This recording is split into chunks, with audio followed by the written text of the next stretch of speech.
Molweni guys, Molweni, good evening. Once again, welcome to South Africa Lately, a channel that discusses South African trending news. We do, however, grab here and there from international news when it is trending enough to be brought here. Oh, guys, please do understand that I'm not a politician. I do not have deep knowledge in politics. However, I am a South African citizen who is also a voter, which is very important. And I do believe that my views count when it comes to political affairs of this beautiful country of ours. You know, I promised myself that I'm not going to be coming out here and talking about Afriforum again. But no! Thuli Madonsela was like, no, I got something to say, ma'am, about this Afriforum thing. And I was like, this is funny and also facts. So I'm going to be out here bringing this whole thing. So you have to hear what Thuli Madonsela said. Afriforum is struggling with the reality of being ordinary. Because the new South Africa requires all of us to be ordinary.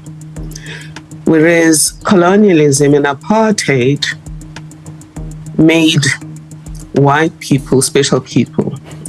And Justice Cameron writes in one of his articles about how he was lost among whites because he was from a poor family and his father was in jail. But the one thing that gave him solace was that at least he wasn't black. And I think ordinary white people find solace in the fact that they were not black. Now that in the new South Africa they're ordinary, I think some white people, and Afriforum in particular, is seeking to reverse the wheel and find some reason to be special again. And they seem to have found an ally in the American president. And clearly, that is neither compatible with social justice nor compatible with human rights, as we celebrate Human Rights Month in South Africa, which is resonant with the Universal Declaration of Human Rights that requires everyone to be treated as an equal. But people such as those in the Afriforum have to accept that under the new constitutional order, we're all ordinary and we all have the same rights and freedoms. And in those rights and freedoms, Section 9(2) of the Constitution allows special measures to be taken to redress imbalances that were created by injustices of the past. And the Constitutional Court in Minister of Finance versus Van Heerden has said it's not just allowing those special measures that the Constitution wants. If you read Section 9 together with Section 7 on the duty to advance human rights, then the duty on the South African government is to take those special measures. Now, when you look at that, there is no lie in what Thuli Madonsela said. So guys, I'm feeling very sleepy, I'm exhausted, but yeah, we're doing this. So there is something that is very truthful in what Thuli Madonsela said, because I've been saying this, that these people look very uncomfortable with being ordinary like everyone else, and they're gonna have to move with the times because we are here now. And the place that they wanted to move to just signed an executive order making English an official language. So you wanted help from a country that is just looking at its own things, that they are busy reshuffling and changing the way things are in their own country. You wanted help from there, you know, and we are not getting what you're looking for. They said, oh, come over here. And you know, we're just gonna make you comfortable and give you that tranquility that you're looking for, that you're getting from South Africa. So and you said, no, I'm gonna be doing that. And that was a wise decision to stay in South Africa, because here, even an ordinary person like me, I'm able to say Ekeswonger and who handed me, you know, many years and so, you know, so an ordinary South African knows a few words of Afrikaans. Then you stuck in America, whereby you speak your Afrikaans with your only people that you came to America with. It didn't make any sense to me. So and I'm glad that it didn't make sense to Afriforum either. so I was imagining the Afriforum people working in those fields in America and the farms there. You know, I was reminded of the black people that used to work on these farms because they survived on singing. I was thinking, what song are they going to sing? You come to Boge, you come to Boge. I don't know. So, because there is a lot of hard work working in the fields. Like that, but they are familiar with it. But it's a different spin when you are now doing it in America. So it was a wise decision for Afriforum. Anyway, moving right along. So when you're looking at the people that they were looking for help from, that is Donald Trump and Elon Musk, that was the wrong address to look for help from.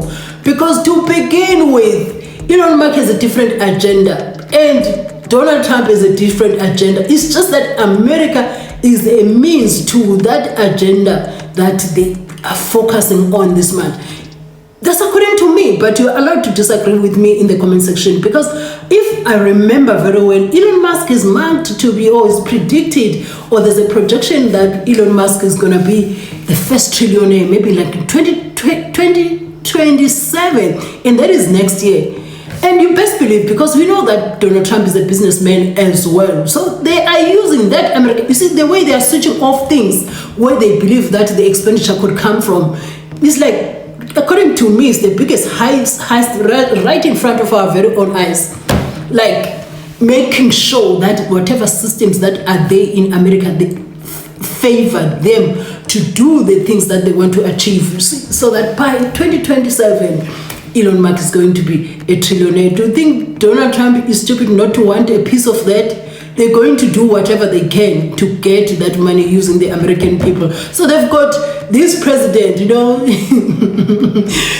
you buy one, you get one free. They voted for Donald Trump and they got Elon Musk. Hey, Elon Musk is calling all the shots. And I'm like, yo, gosh, look at that South African, you know, like, capturing America in real time, and we are seeing it in real time. You know, you cannot make this stuff up. So whatever goal that they have, Donald Trump and Elon Musk, it is not most about the American people, it's about them.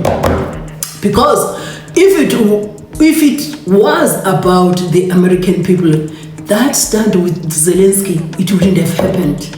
Because any smart person knows that as you run the country, no matter how much a person can be a villain, even if the worst villain will always have support. I don't want to take sides on this video whether Zelensky is okay, who is wrong, who is right, but what I'm saying is, at the end of the day, that reaction, the way they treated Zelensky there, it looked like, even I, myself, the person who is not into politics much, I was looking at that, I was like, this is how things are supposed to be done. I mean, like, how can you call such an important meeting and you brought all the media and the thing is broadcast in real time? So what are you looking for? What is supposed to happen? So those are the disorderly people that Afriforum was looking for help from. Do you think with the problems that they have, they're thinking about Afriforum? They will only remember Afriforum when it's time again to push whatever agenda they have with South Africa. So Afriforum, you better move with the times and align yourselves accordingly in this South Africa of ours, and let us just live this life. So I wanted to tell you this before I go, that we had learned, our family had learned, like within this democratic dispensation, but because it was not used over a long period, that land was taken by Ingonyama Trust. Do you get? So we no longer have that land. Did you see us writing letters to Trump? I'm talking about the fact that we don't have that land, like right now. We don't have it because we are no longer using it. So because we are South Africans, we are here. We are here. So when you are looking for land to use for whatever, whether you have a project, you go to the chief and speak to the chief, say, look, this is the project that I have, is going to benefit the community like this, and if it makes sense to them, they're going to give you that land and lease it to you. As somebody that grew up in that village, we get land leased to us. It's not given. least to us. So, but even if I want now to go build my house in my village, they're going to say, this is how much you need to pay for that piece of land for you to build. You know, it cannot be like in the suburbs, but you pay a certain amount to get that land. So I'm saying it is the wrong narrative to go to America and say, yeah, because you are Afrikaner person, there's an agenda against Afrikaners in South Africa. I know, but Thuli Madonsela said what she said, and that thing has brought me out to come and say the things that I'm saying right now. So Afriforum better move with the time. We are here now. We are no longer going back to that time. Everybody needs to understand that there is no way we're going back there. We are not going back there. We're here now and we're staying here. We're moving forward. And even if you leave South Africa, you'll always be somebody from South Africa.